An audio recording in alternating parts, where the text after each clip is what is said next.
Welcome to the Flora podcast, a place where we help you create a life you're excited about. Welcome back to the podcast. Today, we are going to talk about clearing up some of your financial clutter. If you're new to my channel and my podcast, welcome. I'm Flora Sage. For over 25 years, I've been helping people like you align into a life or a business that you are wildly obsessed with by helping you clear the 9 types of clutter, keeping you from a life that you love.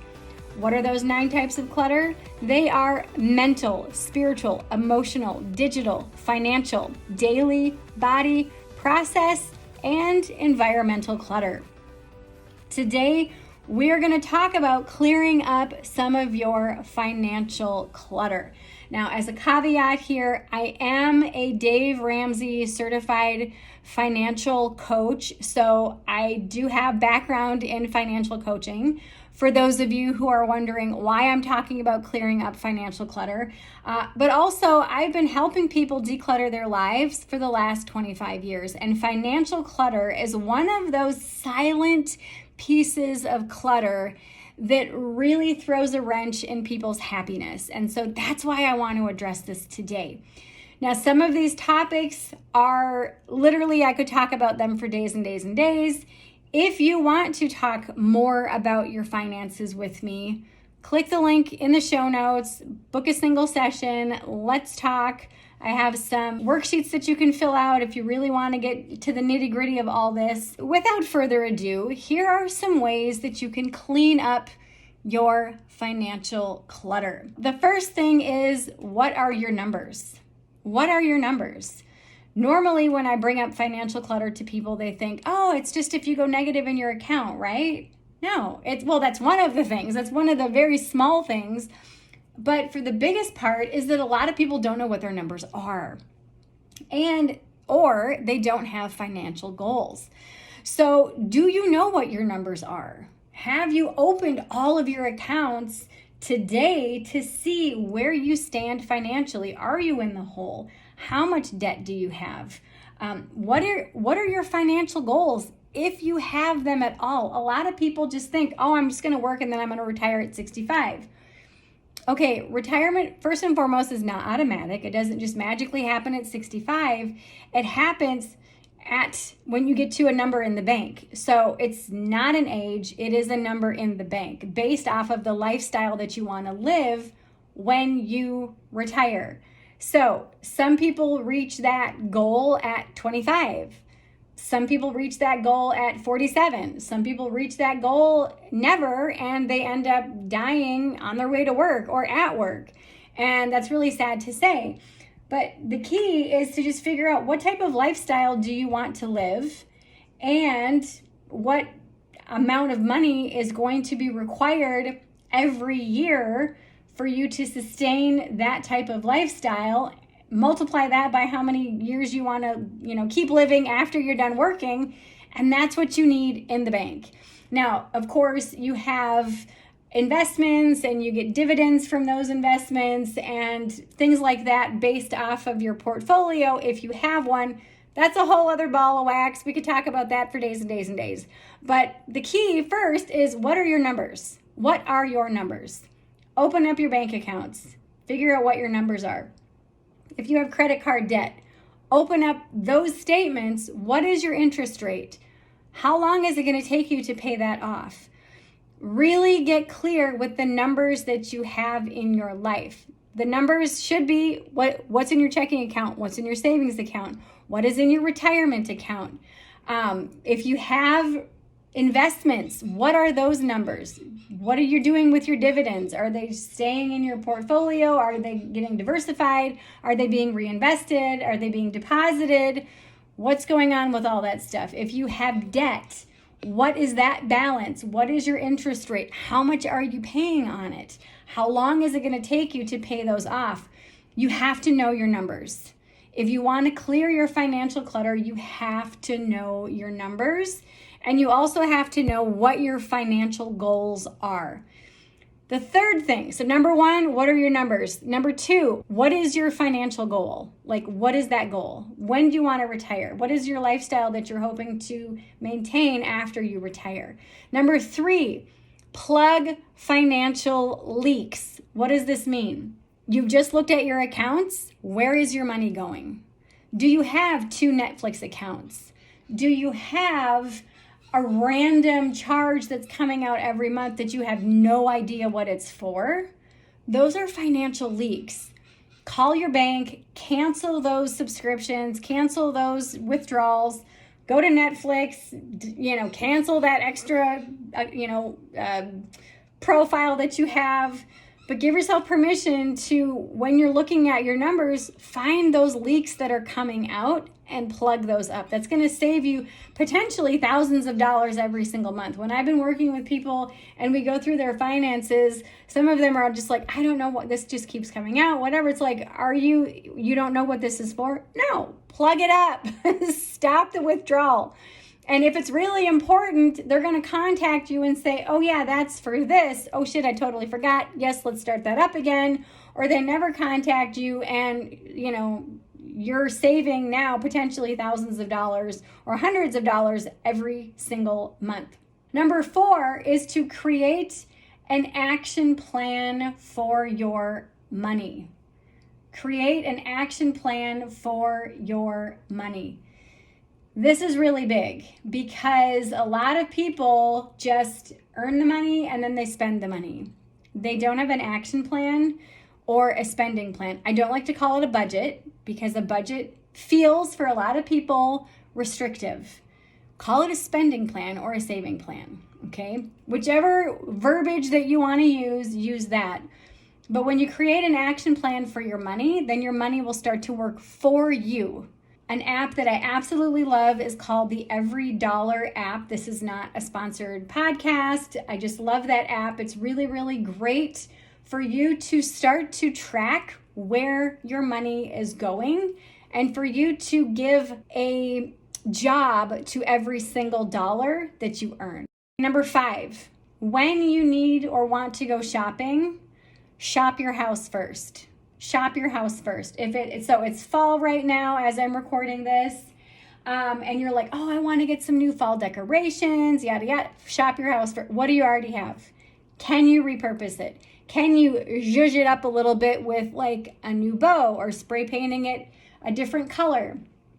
Shop your house first. When you shop your house first, then you typically will save a lot of money and realize, wow, you know what? I have everything I need. I don't need to buy this extra thing. Or even ask yourself, do I need this in the first place? Do I need this in the first place?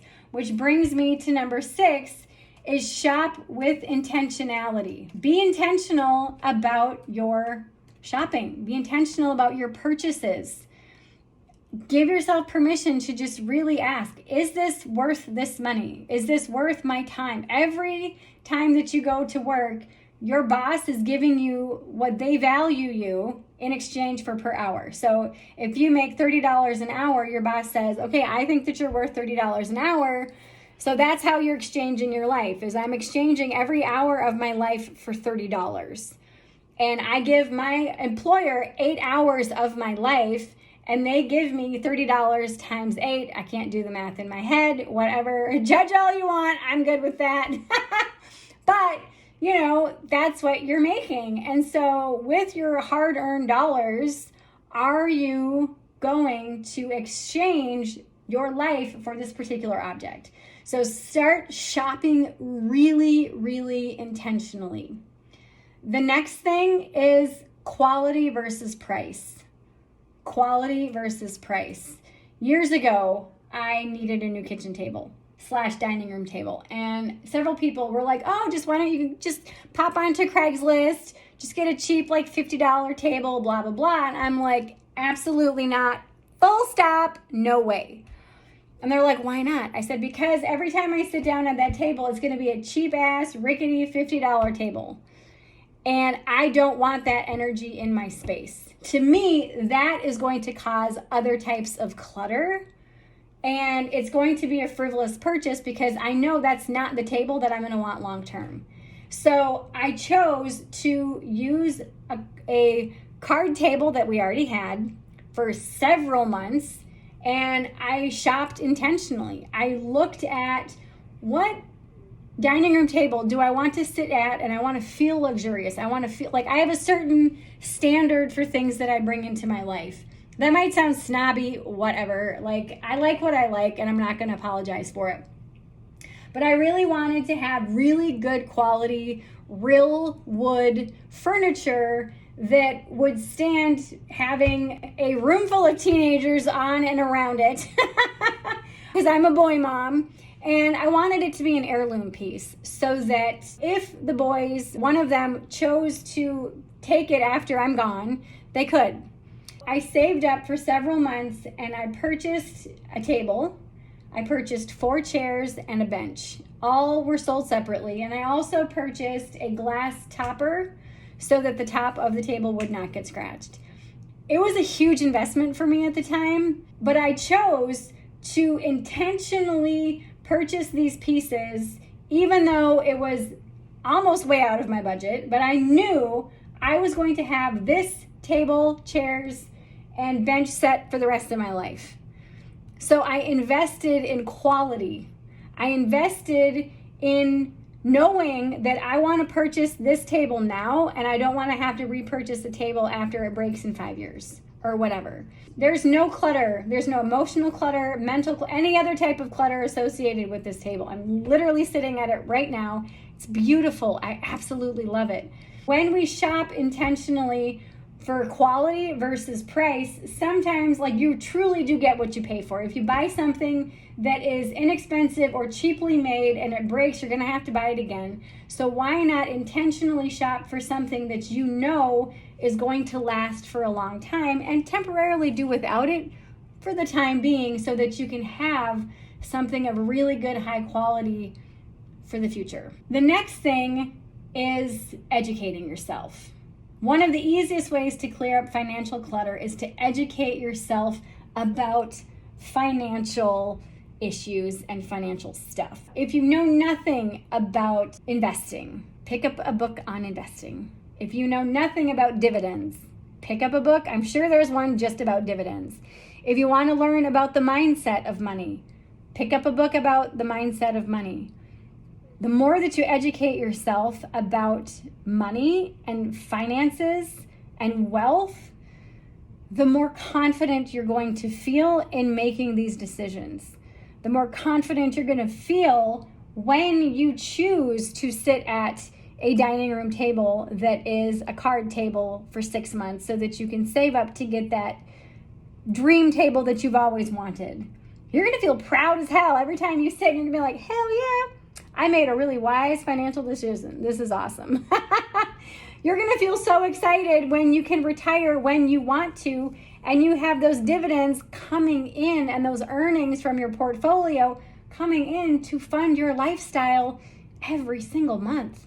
You're going to feel, your future self is going to feel so proud of your current self for doing the work. To sum up about clearing up financial clutter, educate yourself on finances, wealth, and investing. If you don't know, if this subject makes you hella uncomfortable, start educating yourself. Start educating yourself. My parents did not teach me about money. I had to learn it all myself, which was very, very frustrating. Very frustrating. I felt crippled because I didn't know how to budget and allocate. I didn't know how to diversify my portfolio. I didn't even know what a portfolio was back in the day. And when you give yourself permission to educate yourself, you are going to start to create a legacy of financial health for decades and for generations. Again, know your numbers. What are your financial goals? Plug those financial leaks. Create an action plan for your money. Shop intentionally and shop your house first. Shop quality over quantity and quality over price. Really give yourself permission to do all of that. So I'm going to end this podcast with this last piece of tough love advice.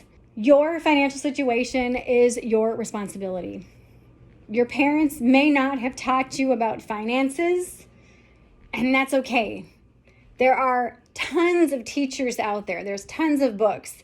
There's tons of classes and courses and programs out there for you to begin learning about financial wealth, abundance, prosperity, about financial literacy. The more financially literate that you are, the more freedom that you are going to feel in your life. I was not taught finances from my parents, and they were business owners. They owned multiple businesses, but they did not teach me about finances. I had to learn it all on my own. I felt crippled. I have filed bankruptcy way back in the day when I was married to my first husband.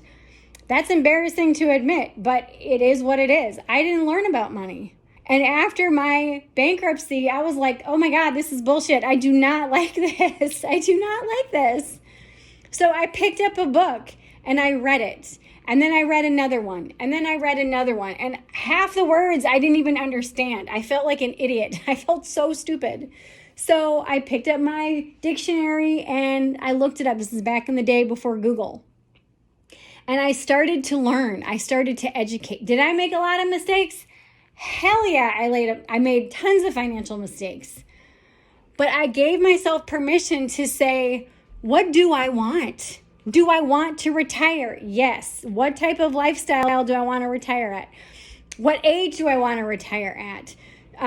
What are my accounts? Like, what do they look like? I gave myself permission to face the uncomfortable. And sometimes financial stuff can be hella uncomfortable. But once you start to get financially literate, your whole life changes. You start to feel like you have options. The majority of my audience are females. When you, as a female, have financial abundance and you are financially literate and you have your own money, you won't feel trapped in a relationship. You won't feel like you're being manipulated by your partner because they make all the money, they have all the money, and you therefore have no options and are stuck in the relationship because you can't do it financially on your own. The more that you know about finances, the more that you educate yourself about finances, the more that you know your numbers, the more that you plug your leaks financially, the more that you get savvy with investing and saving and paying off debt and not accruing new debt, and intentionally allowing and letting your money work for you, the more freedom that you will feel in your life. I'm telling you, this is your key to freedom. It is so incredible. It's so incredible. Your life is your responsibility, okay? I know that you want more for the life that you currently have. I hope this serves you. I love you. And I'll see you in the next episode. Thank you for listening to today's podcast episode. All links mentioned are in today's show notes.